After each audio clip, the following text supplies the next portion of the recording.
Hey, so I wanted to come to you today with some more wisdom, more knowledge, more, I don't know, just more. So, I want to share the 5 steps to start designing your life, a better life. And these are just things that are essential if you want to enhance your life, if you want to kind of like start over because somehow you got lost, because I know that was very easy to do over these last year and a half, last 2 years with the pandemic and everything.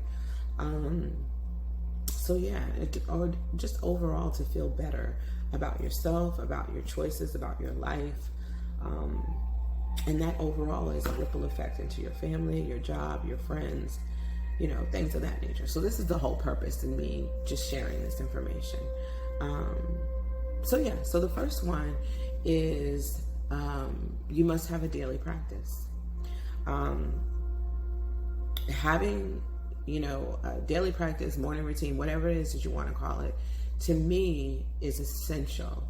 And it's actually something that, all of the, richest, most successful people in the world do every day. And I won't say that it's like the easiest thing to do, because I know that I personally struggled with it when I started years ago.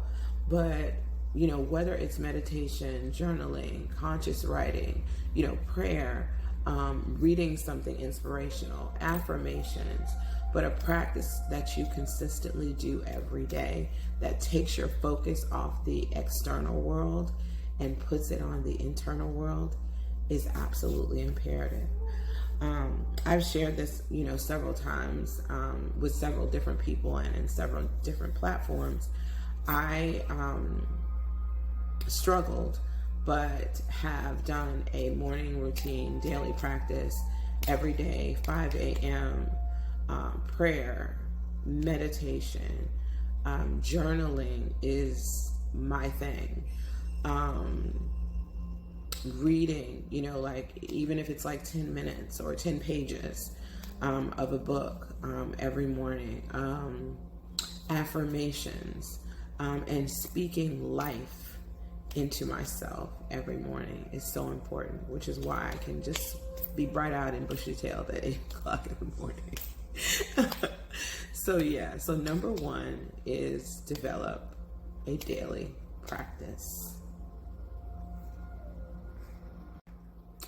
So the second one in designing your own life or a better life would be learning radical self-care and self-nurturing.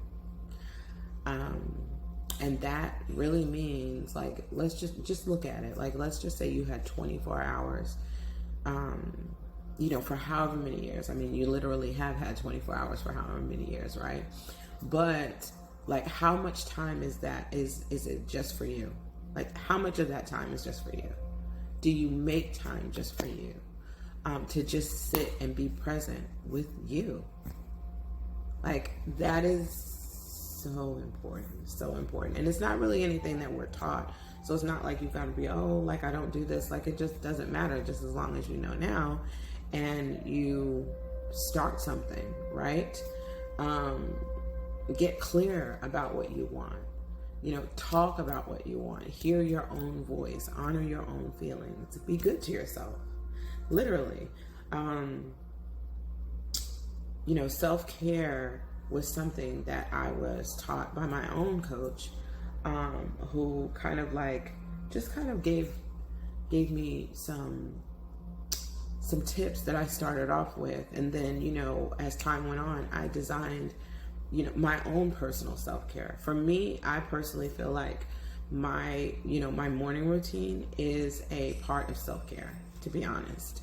But also, I developed a thing where I started dating myself. So I started going on dates all by myself. And that really allowed me to remember like who I am, because at the time I thought, not thought, but just believed I'm just Zion and Taylor's mom or whatever. You know what I mean? Like, you know, I'm such and such's assistant or whatever the case may be. But no, there's more to who you are, right? You and what you value, what you like, what you love, the things that bring you joy, that make you laugh, that anger you, that you're passionate about. Like, do you even remember those things? I remember at one time, I love music. I love to dance. But at one time, once I started doing this work, I realized, like, I haven't danced in I don't know how long. Or I haven't listened to that type of music. Old school hip hop is one of the things that I love. Old school R&B. I hadn't listened to that music in a long time. And it was like a huge realization, like, I'm not doing anything that I really like. So yeah, so radical self-care and self-nurturing. Let's get it done. So number 3 is forgive everyone, especially yourself. This is huge. This is big. It really, really is. Forgiveness is so very powerful. And so what I mean by that is forgive everyone for everything. Like, literally, how long are you going to walk around being pissed off? Just ask yourself that question. Like, how long are you going to be angry, disgruntled because someone back in 1980 or 1990 or 2000 or 1970 or 60, whatever, like, upset you? Like, when are you going to get over it? When are you going to get over it? When are you going, like, when you sit around remembering what that person or those people did to you, you're giving them your energy. You're giving them your energy that you need, literally.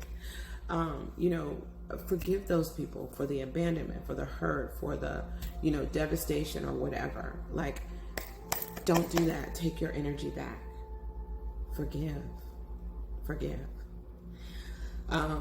For me, this has been a challenge, and because I have very personal situations that have happened in my life that I had, to forgive people. And so there was a time that I was exactly the way that, that I described it earlier. Like, I just kept telling that story over and over and over and over and over again, just over and over and over again. And I remember, one time one of my closest friends was like, how long, how that person is, or how they are, like, how long are you going to allow that to affect you? How long are you going to allow that to hinder you? How long are you going to feel sorry for yourself? Right? Because at this point, I'm a grown person. Like, I'm now no longer a child. So, and not to say that you're not supposed to have those feelings, right? Because these, whoever this is, did, harm you in some sort of way, or you were mistreated, or you weren't treated fairly, or whatever. But forgiveness is really for you. My pastor used to say that all the time. Forgiveness is for you. It's not for other people. Because again, you're giving those people your energy, your time, your space in your life. So forgive.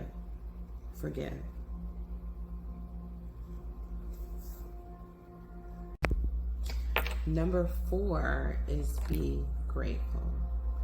Gratitude. I remember when I was, kind of sort of taught this, and it just was an absolute foreign subject to me. There were so many crazy things that were going on, and I just couldn't even think of what I could be grateful for. So what I did was, because I really wanted to do this, I started off with small things. Like, I'm grateful that I woke up this morning. I'm grateful that I can see. I'm grateful that I can hear. I'm grateful that my children woke up this morning. I'm grateful that, I can walk, I can talk. Like, those things I started off with. Now now it's like on a grander scale. But I'm sharing this because it might be helpful if you feel the same way that I did. Just be grateful for what you have, right? And also be grateful in the midst of your worst hour. That's so powerful. In the midst of the craziness, the dysfunction, the horror, that you have enough sense to be good to another person. Not just another person, but also to yourself. Even when things are going bad, there's still something to be grateful for, right? Because you're alive, right? You're awake. You have food on the table. You have shelter. You have water. There's always something to be grateful for. And the saying that what you're going through, someone else is going through 10 times worse. I've heard that, and someone has stated that to me in the past, and really pissed me off, to be honest with you, but it's very true. It's very true. Whatever it is that you're going through is minuscule to someone else. And of course, that's not your thought process when you're going through it, right? You don't care. Who cares about what someone else is going through? This is what I'm going through right now. But it's just kind of like an analogy to say that there is always this too shall pass. And what makes the brunt a little bit easier is forgiveness and gratitude, to be honest with you.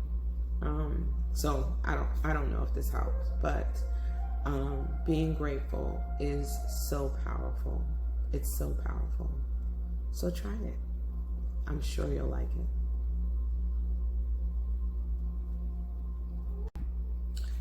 Hey, okay. So number 5 is have a vision. Have a vision. Without a vision, the people will perish. I'm sure that is somewhere in the Bible. I can't remember exactly where. But when I say a vision, I'm not talking about anything outer. I'm talking about an inner knowing, an inner vision. Allow your dreams and hopes, those images, to play out in your mind. Use your imagination more. And having a vision for your life does not allow you to get sidetracked by other people, and it will not allow you to go into a different direction than where others are going, right? Because you have a vision, you have a laser beam focus on your life and on what it is that you want to do. So write it out, imagine it, feel it, allow it to grow. I think Jan Van Sant says something like, it means being pregnant with possibility. I like that idea. Having a vision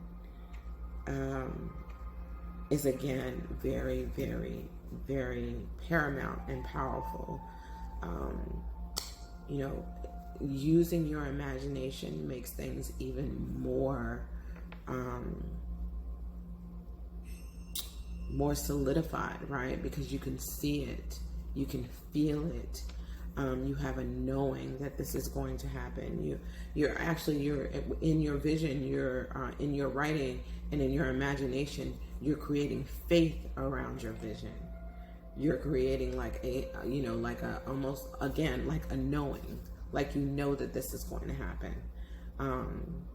So having a vision, knowing what it is that you want, not what anyone else wants, what you want, is super powerful. So I hope that these 5 things to design a better life, or to design your life, I'm not sure how I'm going to title it, have helped you in some sort of way. That maybe you've had some aha moments. But overall, have a great day, and let me know whether or not anything that I've said has helped you today. Love you. Bye.